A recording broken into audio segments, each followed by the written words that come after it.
Audio Jungle.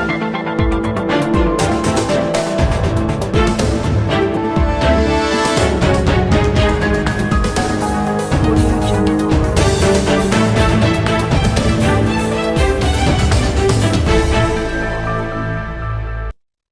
Allahu wabarakatuh. Kabajamtoota daawwattoota keenya ammina irra isinii qabannee dhufne dubbii himaa waraana Hamaas fuulli isaa mul'atee hin beekne kan Israa'el akkaan barbaadu Abaa Ubeydaa. Kana yoo nu wajjin turtan eenyummaa isaa sirri bartuu hanga dhuma qophii teenyatti nu wajjin turaa isiniin jedha. Laayikii fi sabiskiraayib godhuun dagatina harkisni irraan cituuti mee sabiskiraayib godhu laayik ammoo itti dabalime akka ammaa karaa qophii teenya isin dabarsina amma dhuma nu wajjin turaa isiniin jenna.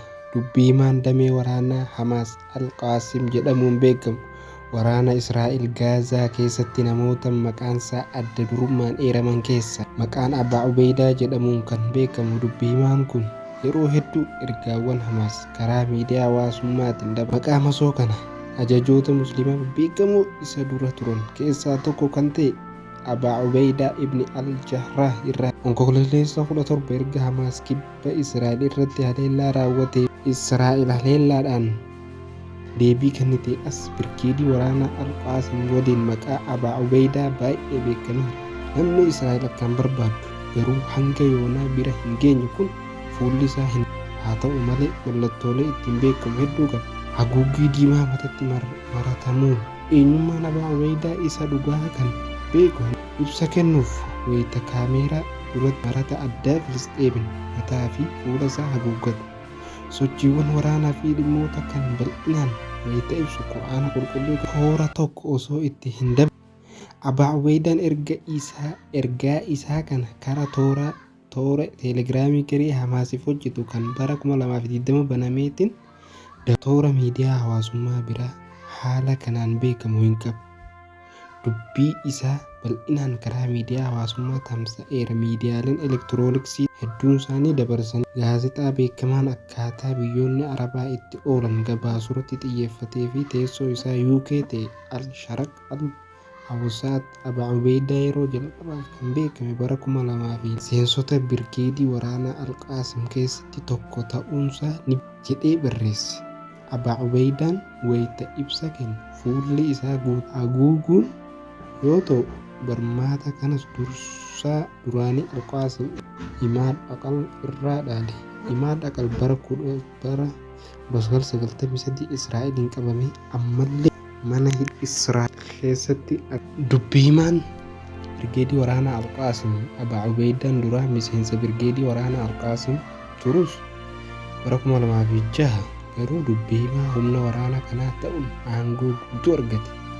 Yeroo jalqabaaf as ba'ee kan mul'achuu eegales baruma kana. Yeroo sana Hamaas dabalatee gareen hidhatan hundi walgurmeessuun buufata waraanaa Israa'el daangaa Gaazaatti argamu irratti duula waloo naannawaa humni guddaa Gaaliyyaa jedhamu keessatti meeshaa waraanaa gurguddaan haleelame booda duula waraanaa kanaan loltuun Israa'el Gilad Vaalit jedhamu qabameera. Loltoonni lama ammoo Vaalit bara 2011 isa bilisa baasuuf waliigalteen Israa'el irra ga'ameen Filisxeemonni kumaan lakkaa'aman hiikamaniiru. Bara 2014 wayita waraanni Gaazaa fi Israa'el gaggeeffamu Abaa Ubeydaan dirreetti ba'ee loltuun Israa'el Shaawul Aaroon jedhamu to'atamuu ibseetu eenyummaa iccitii nama kanaa. Namoonni hedduun eenyummaa Abaa Ubeydaa baruu barbaadu. Dubbii himaan waraana Israa'el Aviishaay Adiraay fuula tiwutara isarratti bara kana suuraa nama Abaa Ubeydaa jedhamu maxxanseetu. Adiraay maqaa sirriin nama kana Hudayfa Sabiir Abdullaahi Al-Kahliyoot ta'uu ibsa. Waan kanarratti Hamaasis ta'ee Alqaasim hanga yoonaa homaa hin jenne. Gaazexaan Israa'el Yaadiyoot Ahiroonot jedhamu akka gabaasetti Abaa Ubeydaan bara 2013 yuunivarsiitii Islaamaa Gaazaatti argamu irraa barnoota amantiin digirii lammaffaa argateera. Waraqaa qorannoo isaas mata duree dachee eebbifamtuu Islaamaa Kiristaanaa fi Yahudaa gidduutti jirtu jedhu dalage. Digirii sadaffas hojjechuuf qophiitti jiraachuu gaazexaan kun Abaa Ubeydaan bakka Israa'el wayita bara 1948 hundoofte yeroo jalqabaaf to'atte ollaa Gaazaa keessatti beekamu Naaliyaa keessatti dhalate jedha gabaasni gaazexaa Israa'el kun. Akka gabaasa kanaatti Abaa Ubeydaan kutaa kaaba baha Gaazaa kan taate Jabbaaliyaa keessa jiraate. Bara 2008 hanga bara 2012 loltoota Israa'el irraa deddeebiin mana jireenyaa isaa haleelaniiru. Waraana ulaa keessatti gaggeeffamuunis manni isaa miidhame.